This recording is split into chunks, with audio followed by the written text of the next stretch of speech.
బెంగాల్లో తొలి బీజేపీ ప్రభుత్వ ఏర్పాటుకు చురుగ్గా సన్నాహాలు జరుగుతున్నాయి. ఎల్లుండి బీజేపీ ప్రభుత్వం కొలువు తీరబోతోంది. ఉదయం 10 గంటలకు బ్రిగేడ్ గ్రౌండ్స్ లో కొత్త సీఎం ప్రమాణం చేస్తారు. శుక్రవారం జరిగే బీజేపీ శాసనసభాపక్ష సమావేశంలో సీఎం ఎంపిక ఉంటుంది. అమిత్ షా సమక్షంలో సీఎం ని ఎన్నుకుంటారు. ఇక బెంగాల్ సీఎం ఎవరు అన్న విషయంపై సస్పెన్స్ కొనసాగుతోంది. అయితే సీఎం రేసులో సువేందు అధికారి ముందంజలో ఉన్నారు. భవానీపూర్ లో మమతా బెనర్జీని ఓడించింది సువేందు అధికారి. ప్రమాణ స్వీకార కార్యక్రమానికి ప్రధాని మోదీ, అమిత్ షాతో పాటు కేంద్ర మంత్రులు కూడా హాజరవుతారు. 5,000 మంది పోలీసులతో భద్రతా ఏర్పాట్లు చేశారు. బెంగాల్ సీఎం పదవి బెంగాలీకే దక్కుతుందని అమిత్ షా స్పష్టం చేశారు. బెంగాలీ మీడియా చదువుకున్న వాళ్లనే సీఎం చేస్తామని అన్నారు. ఈ అర్హతలన్నీ ఉన్నవి సువేందు అధికారికి. తాజా సమాచారం అందించడానికి మా ప్రతినిధి గోపి సిద్ధంగా ఉన్నారు. గోపి, రేపు శాసనసభాపక్ష సమావేశం జరగబోతోంది. ఎల్లుండి ప్రమాణ స్వీకార మహోత్సవంకి ఏర్పాట్లు జరుగుతున్నాయి. తాజా అప్డేట్స్ ఏంటి? అలాగే ఇంకా సీఎం ఎవరు అన్న దానికి సంబంధించి సస్పెన్స్ కంటిన్యూ అవ్వడానికి రీజన్ ఏంటి? బీజేపీ జాతీయ పార్టీగా ఇక్కడి నుంచి అబ్జర్వర్లు, పరిశీలకులు వెళ్ళి అక్కడ ఎమ్మెల్యేల అభిప్రాయాలను సేకరించిన తర్వాత అధికారికంగా బీజేపీ శాసనసభాపక్ష నేత, ముఖ్యమంత్రి ఎవరు అన్నది ఒక ప్రకటన చేయడం జరుగుతుంది. అందులో భాగంగానే రేపు బీజేపీ శాసనసభాపక్ష సమావేశం కోల్కతాలో జరగబోతోంది.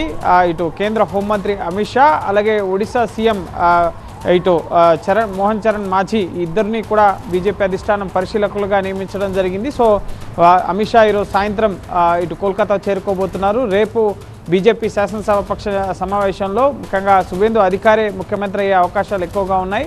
సో అలాగే దిలీప్ ఘోష్, ఇటు భట్టాచార్య బీజేపీ రాష్ట్ర అధ్యక్షుడు. సో వీళ్ళు పరిశీలనలో ఉన్నప్పటికీ కూడా సువేందు అధికారికి ఎక్కువ అవకాశాలున్నాయి. ఆయన పార్టీని అధికారంలోకి తీసుకురావడంలో చాలా కీలక పాత్ర పోషించారు కాబట్టి గతంలో పరిపాలన అనుభవం కూడా ఉన్న వ్యక్తి. తొలిసారి బీజేపీ ప్రభుత్వం అక్కడ ఏర్పడబోతుంది కాబట్టి సో ఎమ్మెల్యేల అభిప్రాయాలను సేకరించిన తర్వాత అధికారికంగా రేపు కేంద్ర హోంమంత్రి అమిత్ షా ముఖ్యమంత్రి ఎవరన్నది ప్రకటించడం జరుగుతుంది. ఇక ఎల్లుండు ప్రమాణ స్వీకార కార్యక్రమం ఉంటుంది. ఎంతో ఘనంగా ఈ ప్రమాణ స్వీకార కార్యక్రమాన్ని జరిపేందుకు బీజేపీ ఏర్పాట్లు చేస్తుంది. ప్రధాని నరేంద్ర మోడీ, బీజేపీ జాతీయ అధ్యక్షుడు నితిన్ నవీన్తో పాటుగా కేంద్ర మంత్రులు, బీజేపీ పాలిత రాష్ట్రాల ముఖ్యమంత్రులు, ఎన్డీఏ ముఖ్యమంత్రులు వీరందరినీ కూడా ఆహ్వానించి ఘనంగా ఈ బీజేపీలో తొలిసారి బీజేపీ ప్రభుత్వం ఏర్పాటు, బీజేపీ ముఖ్యమంత్రి అక్కడ సీఎం కాబోతున్నారు కాబట్టి సో మంత్రివర్గ విస్తరణకు సంబంధించి సమయం తీసుకుంటారు. సో రేపే దానికి సంబంధించి క్యాబినెట్లో ఎవరు ఉండాలి, ఎవరెవరికి ఏ పోర్ట్ఫోలియోలు ఇవ్వాలి అన్న దానికి సంబంధించి కూడా సమీక్షించే అవకాశం ఉంది. అబ్జర్వర్లుగా ఎప్పుడు కూడా కేంద్ర మంత్రులు నియమిస్తుంటారు. కానీ అమిత్ షాని తొలిసారి ఒక రాష్ట్రానికి పరిశీలకుడుగా పంపి, ఎందుకంటే చాలా ప్రతిష్టాత్మకంగా బెంగాల్ ఎన్నికలను తీసుకోవడం జరిగింది. సో అక్కడ స్థిరమైన ప్రభుత్వాన్ని, అలాగే సమర్థవంతమైన పరిపాలన అందించే దిశగా ఇటు నేతలని, నాయకత్వాన్ని ఎంపిక చేయాలి కాబట్టి అమిత్ షా రంగంలోకి దిగి పూర్తి స్థాయిలో రాష్ట్రంలో పరిస్థితులన్నింటినీ కూడా చక్కబెట్టి ప్రభుత్వ ఏర్పాటుకు కావాల్సిన ఏర్పాట్లన్నీ కూడా పూర్తి చేసి ఇటు తిరిగి ఢిల్లీ రాబోతున్నారు. సో రేపు ఇప్పుడు ముఖ్యంగా ఈరోజు బీహార్లో పూర్తి స్థాయి మంత్రివర్గ విస్తరణకు సంబంధించిన కార్యక్రమాల్లో అమిత్ షా, ప్రధాని మోడీ పాల్గొన్నారు.